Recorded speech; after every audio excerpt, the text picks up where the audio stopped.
I'm here. Show her a lot of love. Give it up for Elizabeth O'Neill.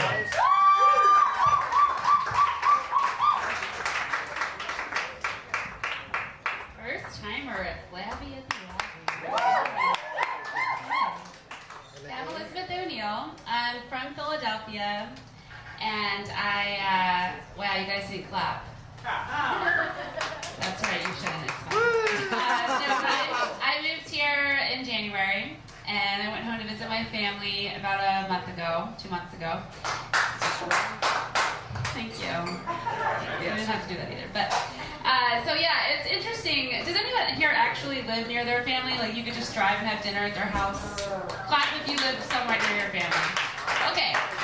You guys have made a wise choice, okay? Because when you don't live near your family, whenever you see them, you have to go back and stay with your family, right? So my sisters and I, we live all over the country, and whenever we come home, we try to, match up, try to visit at the same time. So you have to go back into your childhood bedroom and resume how you were as a teenager. I don't know how it happens. Everybody comes in. My sister is almost 40, but she's still like, shut up, Mom, very quickly, right? Like she'll see me, she'll say, oh, hi, Elizabeth, skinny jeans, interesting, good for you. Good for you.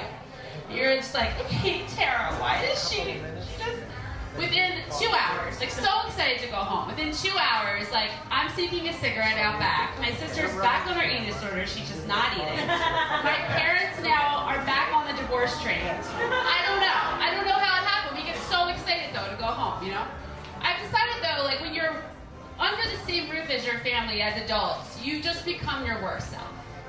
That microcosm of your memory of when you were an awful person back when you were in high school, middle school, you become that person again. So I was thinking of what species isn't smart enough to leave the herd, right? What one can you think of? Lions, right? They never leave the pride. They just gather more and more people. Cousins, aunts, uncles, they all just live together. Who isn't scared of a fucking lion? Right? No one here is like, oh, there's a lion down the street. And then ah! Right? Run for your life. Because what do lions do when they're together? They kill. Okay? They're family, they go out together and they kill. And I was thinking, what human example do we have of this? Of people who never left home? Oh, the Kardashians, thank you. You got me. And I think we can all agree that they're examples of the worst human beings ever, right? Okay. Yeah. So my parents, when I went down to visit them, they were so excited they were going to be able to see me do stand-up. They're like, oh, we're just over the moon about it, and we're just so excited and proud of you. So I said, oh, that's fine. You guys are going to come. I'll come up with a clean set. It'll be great.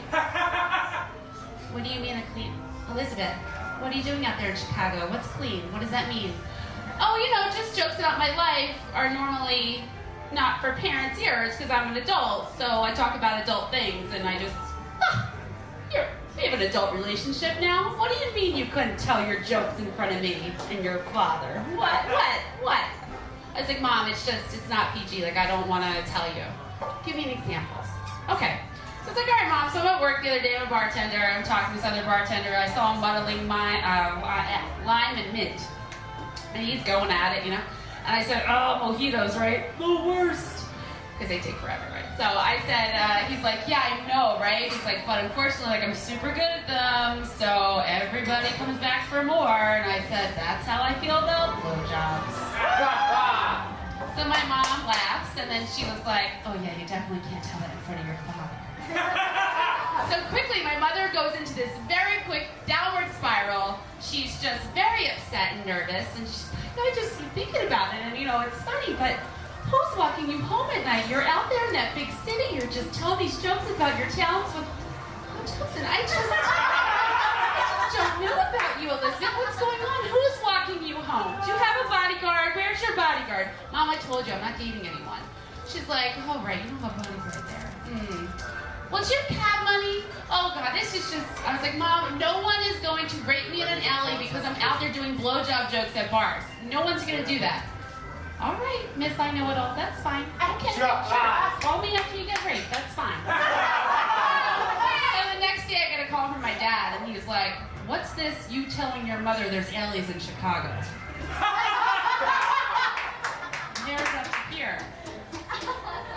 So yeah, it's unfortunately my mom and dad are not the only ones that are worried about me. My brother-in-law, who lives in LA, actually texted me the other day after all this commotion and sent me the gang map of Chicago. Okay, he texted me the gang map of Chicago. So I scrolled through and I texted him back, "Hey, I live in a gang-free zone, North Center. Raise it up. I'm safe." And he wrote back, "Yay!" And I said, "Too bad I'm dating a Latin king." And he said, "Oh wait, you have a boyfriend? I can't wait to meet him." And I wrote back and I said, "Yeah, unfortunately Guillermo's not going to let me come home for Christmas. Hashtag controlling kingpin." Sad.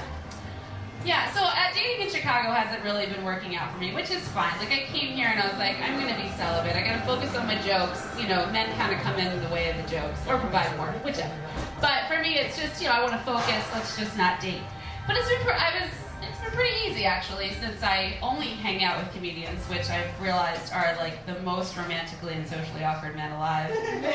You guys know it. You see it. It's sweet. It's sweet.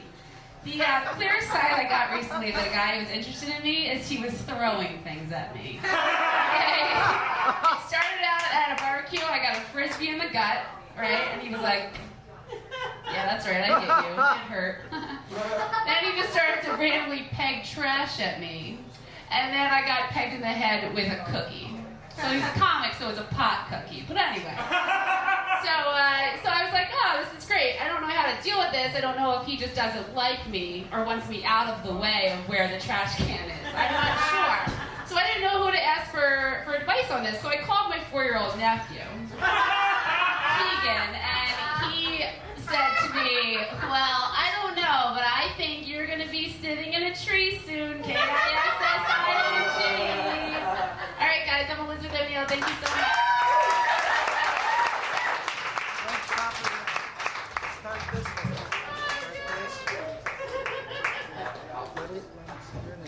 Elizabeth O'Neill, keep it going for her.